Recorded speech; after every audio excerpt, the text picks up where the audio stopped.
நீ அந்த உடன்படிக்கை சொல்றதை கொஞ்சம் கேட்டுட்டேன்னு அருமையா வேலை செய்யும். கொஞ்சம் யோசித்து பாருங்க. அவர் சொல்றாரு,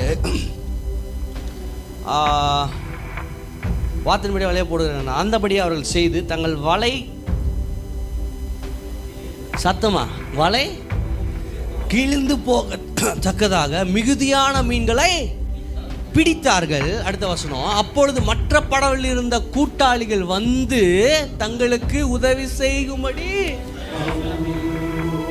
நல்லா கவனிங்க, மற்ற கூட்டாளி எல்லாம் கரையில நிக்கிறான், எவனுக்குமே மீன்.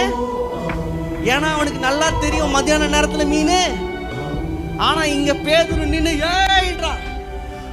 சார், உடன்படிக்கை உன் கூட இருந்ததுன்னா இந்த உலகத்துக்கு அது பைத்தியமா இருக்கும். ஆனா உனக்கு மட்டும்தான் தெரியும், டே போட்டு ஃபில் ஆகி இடம் பத்த மாட்டேங்குதுரா.